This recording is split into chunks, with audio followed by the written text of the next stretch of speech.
All right, guys, project. We're gonna change the suspension on this Maverick X3. We're gonna add a couple of LED bars, and we're gonna add an S&B filter, particle separator. So step number one, we're gonna start actually with the S&B, the light bars, to do the electric first, as well as the mirrors on the side.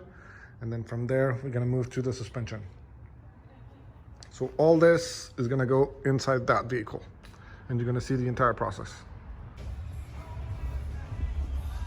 We're gonna pass the wiring harness, as you see here, for the S&B particle separator. So we have the wiring harness, so we're gonna do ground is gonna be the top, then we're gonna do power, and then we're gonna do auxiliary. That's the third one that's gonna be at the bottom. So running the wires through the middle panel that you can see right here, all the way to the back where the S&B particle separator will be. Once we've wired it, we're gonna be able to plug it in. Next step, what we're gonna do is we're just gonna pass the little boot that comes in the kit through it.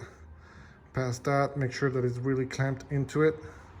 Then put the little boot inside. Once the boot is inside, we can put the little box back and make sure that it clamps into it as it was before. So let's just record it here. There you go.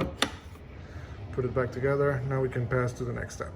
It's going to be putting the bolts that are going to come into the cover that you have from S&B with the provided gear. Just tie them up, and then we're going to pass the tube through it and put a little clamp over there. So what we're going to do now is we're going to pass the clamp and through here, and then put the box back, and then we should be good to go to measure and cut the tube to the desired length. Step, have somebody else to help you out, and then just mount the little mount kit that comes with the particle separator, put it into place, tight everything up together. What we're gonna do now is really easy. We're just gonna measure here. So we're probably gonna cut right around here to have enough space to put it in. And then we're gonna mount everything together. Day two, now we're gonna focus on the suspension.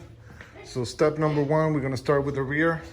We're gonna compress the shocks, and we're gonna dismount the shock tower as well as the entire hub and all the different parts. Stay tuned, I will show you the progress, but this is what we're gonna do now, moving it to the next step.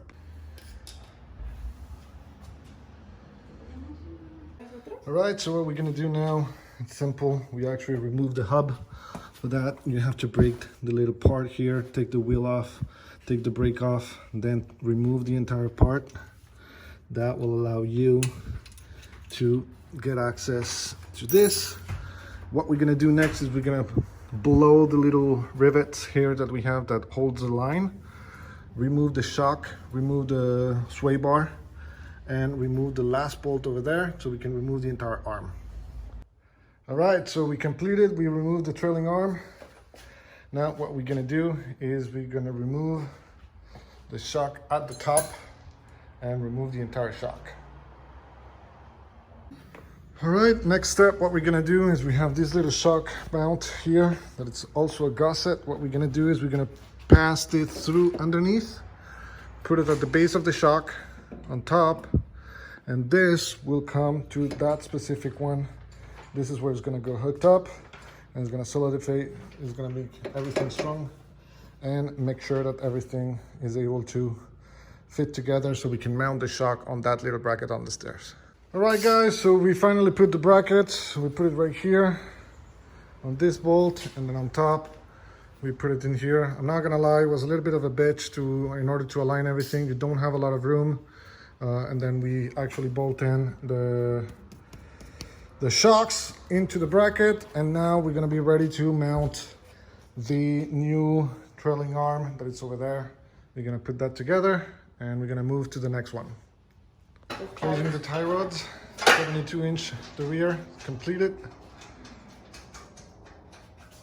So next steps, now we're gonna go to the move to the front.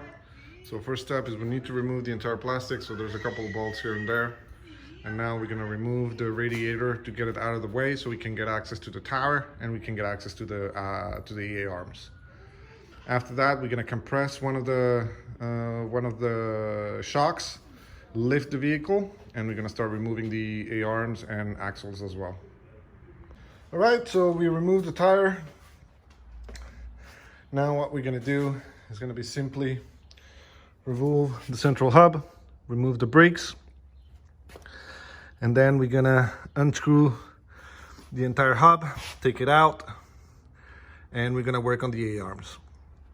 All right guys, next step, what we're doing is we remove the hub by unplugging the screws on the top and on the bottom, and then the radius, the tie rod.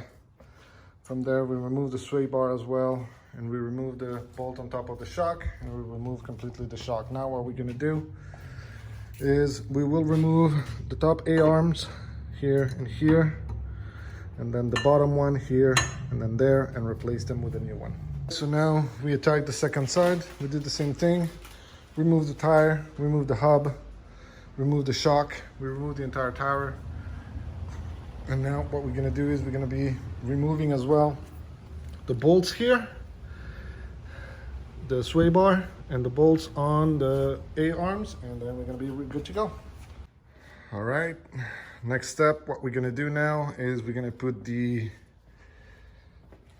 axles, and then we're gonna mount everything back together to make it ready. It's gonna be easy. So before putting them in, what we're gonna do is we're gonna grease the bearings with a specific tool that we have that's available on my Amazon store.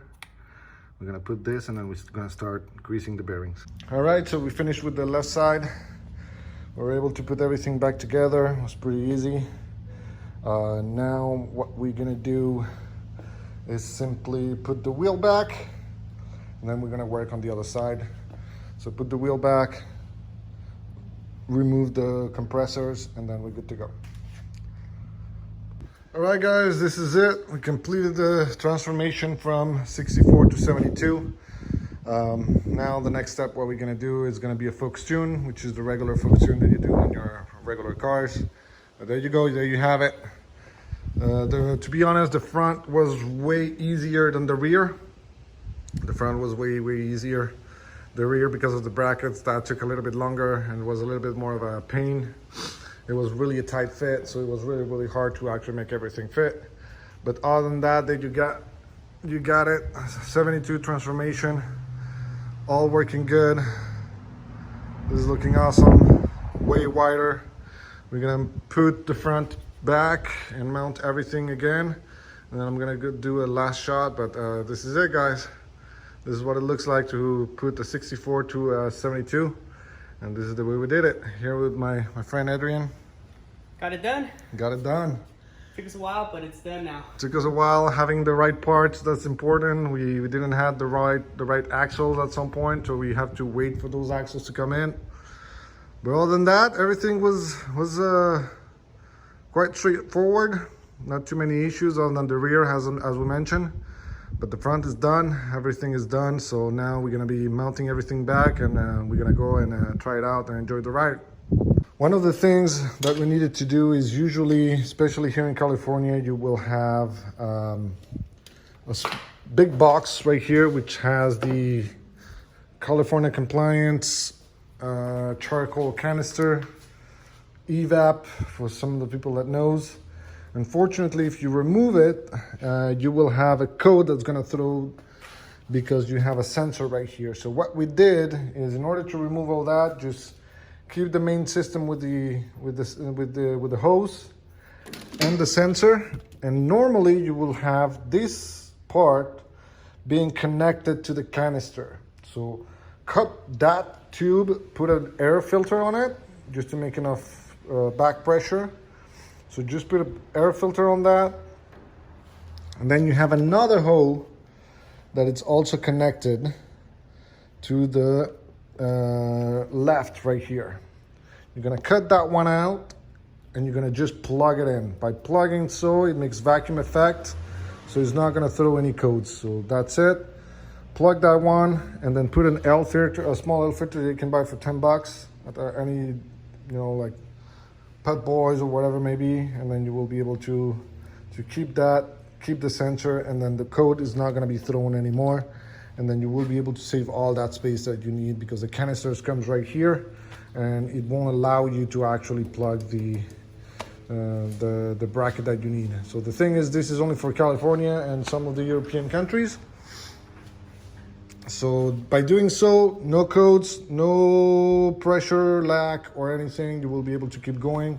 It's not going to take any issues, and it's going to allow you to have it functioning and be able to work around. So as I mentioned here, cut that one out and then plug an air filter, and then on the other one just plug it, and that way it's going to have some back pressure and vacuum effect, and we keep going to work really well with no issues. There we go, guys. We completed the process 64 to 72. Hope you guys enjoyed it. Long process, but worth it. Now we're going to gain more stability. We're going to gain more stability on the vehicle. All the travel, the kit is perfect. Super hot today, but we finished it. It's pretty good. We tried it. All that is working perfect. As you can see, the Can-Am is ready to hit the trails and hit it hard now that it's 72. So all ready to go. Hope you guys enjoyed the video. Make sure you subscribe, click the like button, and then put the little bell so you don't miss the next coming videos and with the next rides and everything that's coming up. Hope you guys enjoyed it, and see you next time.